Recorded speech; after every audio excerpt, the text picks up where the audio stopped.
White privilege is the luxury to complain. I know. You guys are going to say, yo, there goes Scott again trying to rage bait. But before you start grabbing me by my heels and dragging me, let me explain. Last night, we were in our live stream and we watched a video about the Aunt Jemima situation. And I started thinking about it. In the history of America, I don't think not one Black person ever looked at Aunt Jemima and complained. The same thing with the Crackle Barrel, the same thing with Uncle Ben. Black people, for the most part, aren't complaining about these things. And it made me start thinking, who is complaining? Who's complaining? And that's when it hit me. White privilege is the luxury to complain. Black people have never had the luxury to complain. In fact, I would say not even just Black people, forget about race. Rich people have the luxury to complain. Wealthy people have the luxury to complain. They have the luxury to sit around and think about things and worry about stuff that doesn't affect them at all. But if you're a normal person who has a job, who's fighting to survive, you don't have the time to sit around and think about how you're being oppressed or how another group of people are being oppressed. It's the same story we've seen throughout history with rich people. It's the reason why in ancient times only rich people were philosophers. The average person was working really hard to just survive. And it's the same thing with Black America. It's the same thing with Latinos. It's the same thing with immigrants. It's the same thing with the poor, including poor whites. We don't have time to sit around and complain. It goes back to the same thing we were talking about yesterday as well, when we were talking about the LGBT community and them complaining. If you go to Africa, you don't see anybody complaining about their gender. Go to a poor country.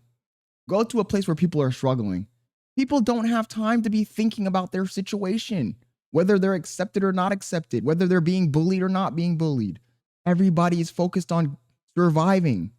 Everybody's focused on making money so they can get food, so they can continue living, keeping the roof over their head. And this is why I have to say that being wealthy gives you the privilege to complain. When you're wealthy and you complain, people actually stop and listen.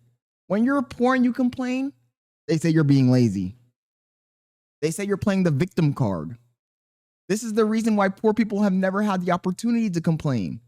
And the things that poor people would complain about, I assure you, they don't come down to Aunt Jemima being on the cover of a freaking pancake box, syrup container. They don't. Poor people could care less about those things. Black people could care less about those things. So it's an illusion. It's virtue signaling. It's the people at the very top saying, you know what, this makes me feel uncomfortable, so I want to change it. And I would argue to say it's them trying to whitewash history. We like having Aunt Jemima. We like having Uncle Ben. And if we have more of those types of companies, bring them back. Bring them all back. Bring back the Crackle Barrel too. In the history of humanity, has there been not even one Black person complaining about any of these things? And I told this story before. I think I told it in a video. Maybe it was on stream, where I was dating this white girl, right? And I went to a restaurant. And it was like a little bit of it was like in the redneckish part of town. We went to the restaurant. The waiter treated me kind of fucked up. And you know what I did? I didn't care. I moved on with my day. I ate my food and I left. Meanwhile, she was behind me complaining, throwing a fit. Oh my God, I can't believe they treated you like that. Oh, we got to talk to a manager. We got to do this. We got to do that. And I'm like, yo, chill. I'm the Black one here. It ain't that deep. And that's when it dawned on me. When you have no other problem, it's easy for you to sit back and look at other people and complain on their behalf. It makes you feel good. It makes you feel like you're doing something. But are you really doing something? You're probably not. You're probably not. And also, you're attacking topics that the person who's oppressed don't even care about. You're picking topics that the people that are being oppressed don't even care about. I think that the oppressed people rather have fair wages. They rather have health care. They rather have a good support network. They'd rather be treated like equals than them worrying whether there is a Black lady on the on the cover of a pancake box. There's a black old man in the cover of a rice container. Come on, dude. Let's keep it a buck. So for once, why don't you put down your privilege and go talk to the people who you claim are oppressed or you think are oppressed to find out what they really want, what they really need. Stop virtue signaling. We don't need you to virtue signal on our behalf. If something really bothers us, if this whole Crackle Barrel, Uncle Ben, Aunt Jemima situation was as serious as you guys act like it is, we would have already been out of the streets complaining about it. We didn't have the civil rights movement to get Aunt Jemima off the container of the Aunt Jemima, whatever the name of the company is. They even changed the name of the fucking company. You know, it's crazy, bro. It's crazy because I feel like those things are staples of American history at this point.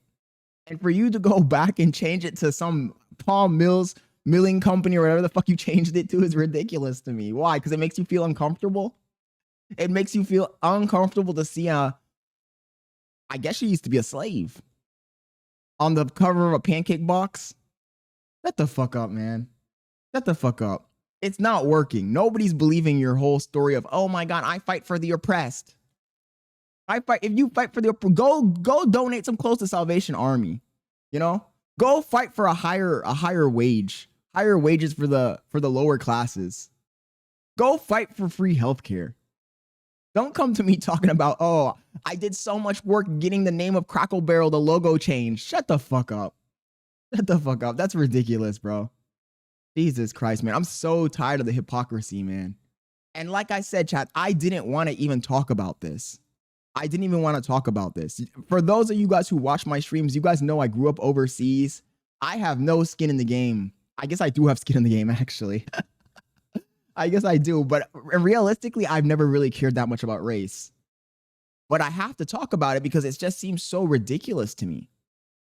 These people want to score extra points on the board by acting like they're supporting the oppressed, when in reality, they're just virtue signaling and literally whitewashing history, erasing all traces of past oppression.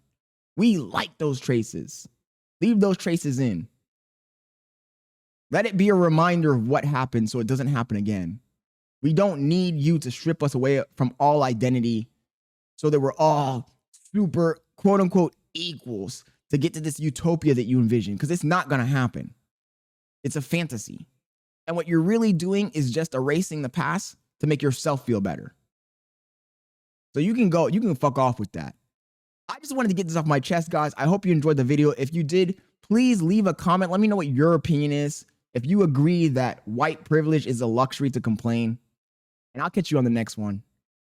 It's your boy, Scott Leonard. I'm out. Peace.